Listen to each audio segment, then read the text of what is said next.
जोहार झारखंड दोस्त। एक पथिया डोंगल महुआ का प्रथम कविता हामिन सब एक, जिसका लेखक स्वर्गीय श्रीनिवास पानूरी जी हैं।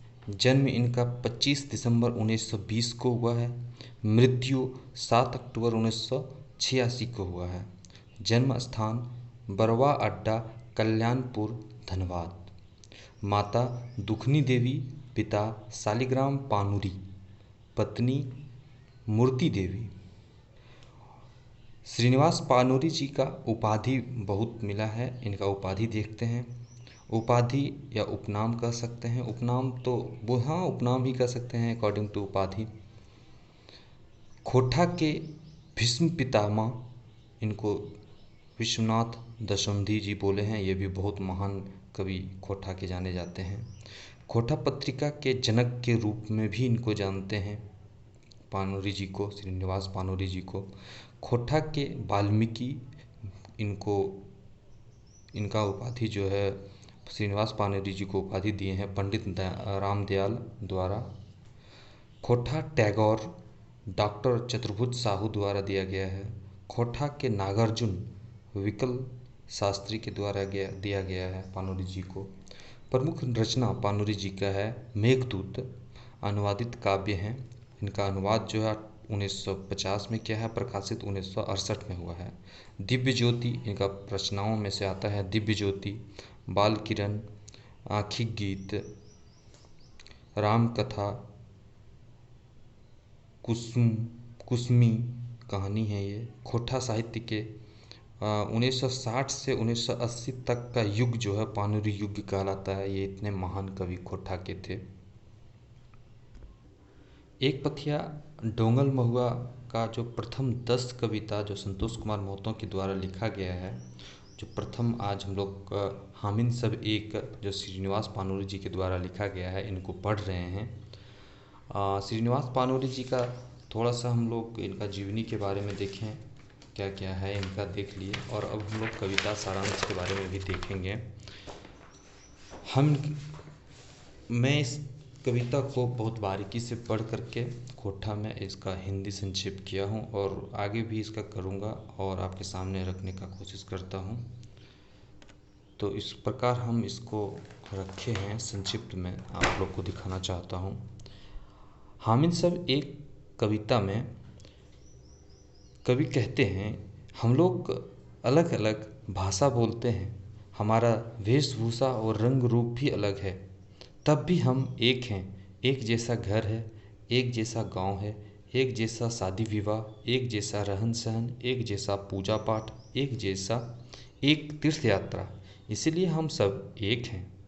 जिस ईंट से मंदिर, उसी ईंट से मस्जिद और उसी ईंट से चर्च बना है। जो ज्ञान पुराणों में दिया गया है, वही अर्थ उपदेश भी क्या बोलते हैं इसको, कुरानों में भी दिया गया है, बाइबल में भी दिया गया है। जो ज्ञान मौलवी पादरी देती है, वही ज्ञान पंडित देता है। इसीलिए हम सब एक हैं। हम भी एक दूसरे से उसी प्रकार जुड़े हैं जैसे जड़ से पत्ते जुड़े हैं। यानी कोई कितना ऊंचाई पर चले जाए, पर जमीन पर ही चलता है तथा एक समान भोजन करता है। मतलब हम सबों के रंग में एक ही खून बहता है। इस साधना की धरती का हम पुरवैया हैं, जहाँ सुंदरता विद्यमान है। हम ही हैं जो भाईचारा का बंधन सदियों से कुल दर कुल निभाते आ रहे हैं और दृढ़ निश्चय के साथ मानवता एवं उदारता तथा शांति का वातावरण का स्वागत करते हैं। एक ही पानी से हम सभी प्यास मिटाते हैं। इसी मिट्टी पे हम सभी निवास करते हैं। इसी मिट्टी पर हम मेहनत का फल का आनंद भी उठाते हैं। हम देखते अलग हम दिखते अलग अलग हैं पर हम सब एक हैं। हम इन सब एक हैं मतलब हम सब में से कुछ दुष्ट बंदर हैं जो मानवता के सद्भावना वाले इस धरती को बर्बाद करने में लगे रहते हैं, अर्थात अराजकता फैलाने में। जो लोग को फुसलाते हैं, क्या है देखना पड़ेगा हमको थोड़ा सा, फुसलाते हैं,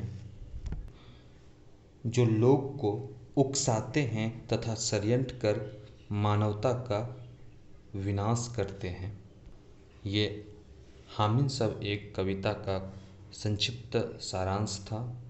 ये आप हम इसको अब एमसीक्यू या ऑनलाइनर क्वेश्चन के तौर पे इसको हम कुछ दिन के बाद आपके सामने प्रस्तुत करूँगा।